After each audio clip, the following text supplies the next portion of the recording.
Dear Tulba, Assalamu alaikum wa rahmatullahi wa barakatuh. Today we are going to discuss some exercise of the lesson Birbal the Wise.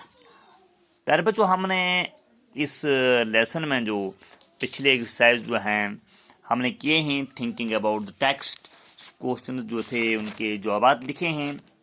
आज हम एक और phase की तरफ जा रहे हैं और वो है हमारा B part of this exercise.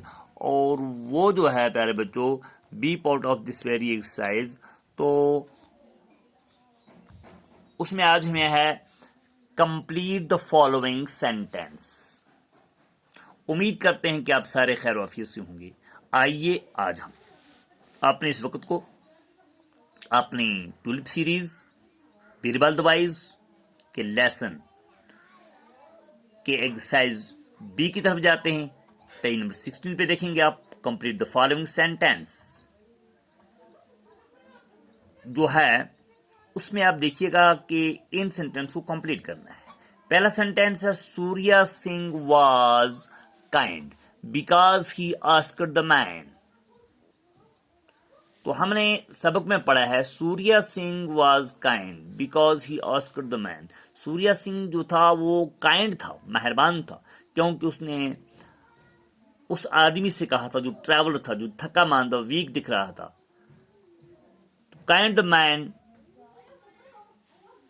he asked the man means he asked to the weak man। क्या कहा उसने? to get on it and guide him to the city। तो सूर्या सिंह ने उस आदमी से कहा था, जो आदमी था, asked the man to the weak man। asked man means here to the weak man। क्या कहा था? ये जगह आपको फिल करनी है, to get ऑन इट। तो खाली जगह में हमें लिखना है टू गेट ऑन इट, इस पे सवार हो जाइए, यानी घोड़े पे सवार हो जाइए। And guide him to the city, और एक तो घोड़े पे सवार हो जाए, उसकी थकावट का मसला हल हो जाएगा। दूसरा, सूर्या सिंह ने कहा मुझे भी सिटी का रास्ता मालूम हो जाएगा। अगला पार्ट इस बी का जो है, second B, the traveller was dishonest because. अब जिस ट्रैवलर को सूर्या सिंह ने अपना घोड़ा हवाले कर दिया, उस पर राइड करा दिया, उस पर सवार कराया, द ट्रैवलर वाज डिसऑनेस्ट, ये उस बददियानत आदमी था। बिकॉज कैज, क्योंकि he claimed himself the owner of the horse. इमकोर क्लेम कि मैं घोड़े का मालिक हूं।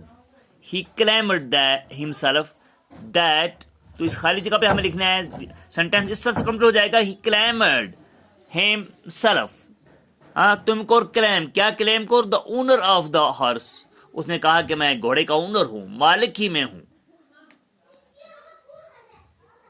एंड ट्राइड टू रोब द हॉर्स, और अब ये घोड़े को लूटने लगा था, यानी घोड़ा लेके भागने लगा था। दीज वर टू सेंटेंस, ये दो सेंटेंस थे, इनकी खाली में एक बार और पढ़ता हूं। पहले सेंटेंस की हर जगह में आएगा Surya Singh was kind because he asked the man to get on it and guide him to the city। दूसरे वाला जो है उसको देख दीजिए आप, the traveler was dishonest because he claimed himself the owner of the horse and tried to rob the horse, full stop। आगे हम चलते हैं प्यारे बच्चों। look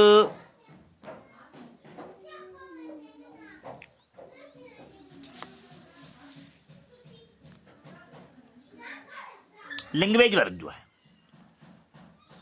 horses live in establish, घोड़े अस्तबलों में रहते हैं, घोड़ों को अस्तबलों में रखा जाता है।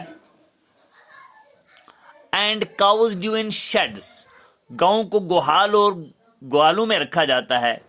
The column A, names of some animals, column A में कुछ एनिमल्स के नाम बताए गए हैं।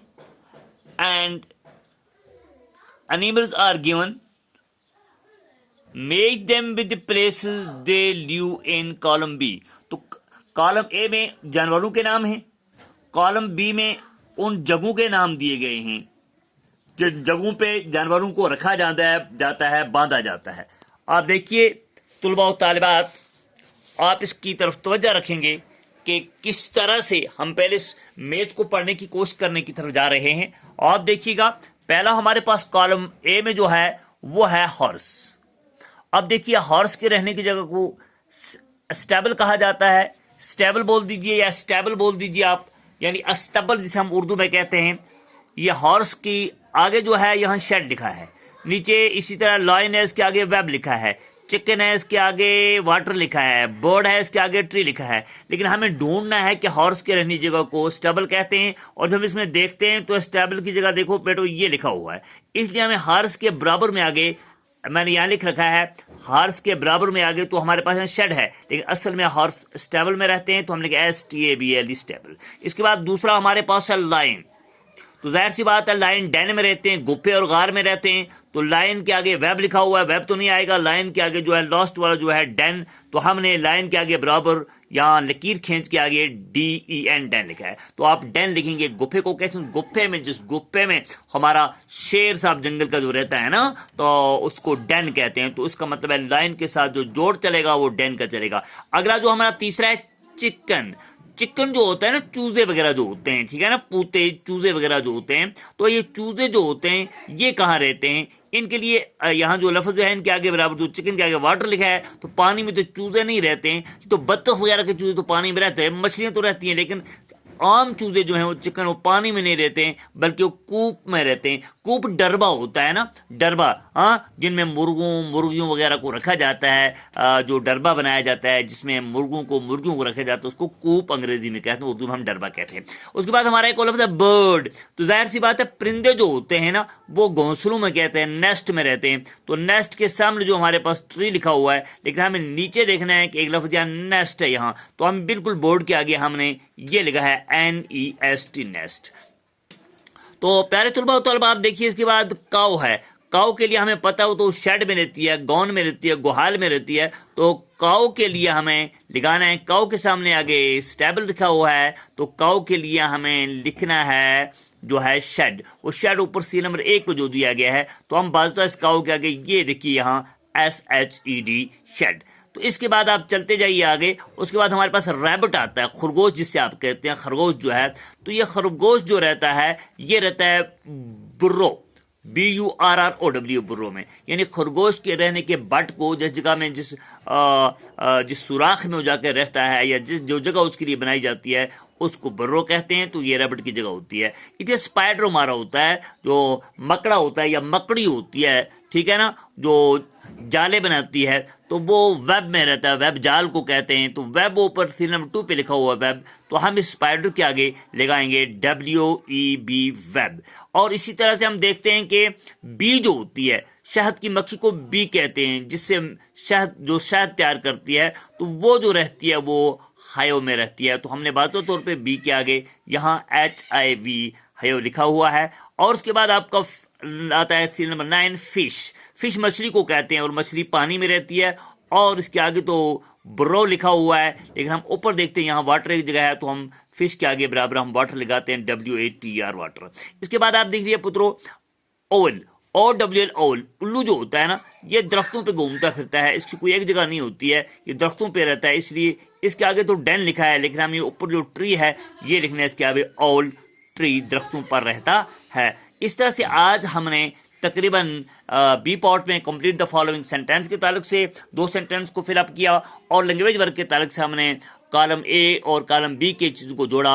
हॉर्स के लिए हमने स्टेबल लगा दिया, लायन के लिए हमने डेन लगा दिया, चिकन के लिए हमने कूप लगा दिया, बर्ड के लिए हमने नेस्ट लगा दिया, काऊ के लिए हमने शेड लगा दिया, रैबिट के लिए हमने बर्रो लगा दिया, स्पाइडर के लिए हमने वेब लगा दिया, और बी के साथ हमने हायो को जोड़ा, फिश के साथ हमने वाटर को जोड़ा, और ओवल के साथ हमने ट्री को जोड़ा। इस तरह से प्यारे बच्चों हमने आज एक एक्सरसाइज थोड़ा सा कर लिया। आप कोशिश करेंगे horse, stable, lion, den, chicken, coop, bird, nest, cow, shed, rabbit, burrow, spider, web, bee, hive, fish, water, owl tree. आप कोशिश करेंगे इन चीज़ों की स्पेलिंग याद करने की, इनकी जगह जहाँ इनको रखा जाता है, जहाँ इनको बांधा जाता है, जहाँ इनकी परवरिश होती है, इन जगहों के नाम भी याद रखेंगे, इन चीज़ों को भी याद रखेंगे, और ताकि हमारा दिन ब दिन लेसन जो है आसान होता जाए और आपकी वोकैबुलरी में, आपकी दिमाग में, आपकी डिक्शनरी में नए नए लफ्ज़ आते रहें, और आपकी जो डिक्शनरी है, आपकी डिक्शन जो है, आपका जो कंप्यूटर माइंड जो है, इसमें चीज़ें और सेव होती रहें और आप आगे चलते रहें। अल्लाह करे आप सब अल्लाह की हिफाजत में रहें और अल्लाह अपनी हिफाजत में आपको रखे, अमन व अमान से रखे, और ताकि आप अपने सब की तरफ तवज्जो दें। तो आजकल जो सिलसिला चल रहा है बीमारियों का, इनसे अपना ख्याल रखिएगा, सफाई सुथराई का पूरा ख्याल रखिएगा, अपने सब की तरफ ही तवज्जो दीजिएगा। May God bless all of you. अल्लाह हम सब का हाफ़िज़ व निगहबान। खुदा हाफिज़। बहुत बहुत शुक्रिया।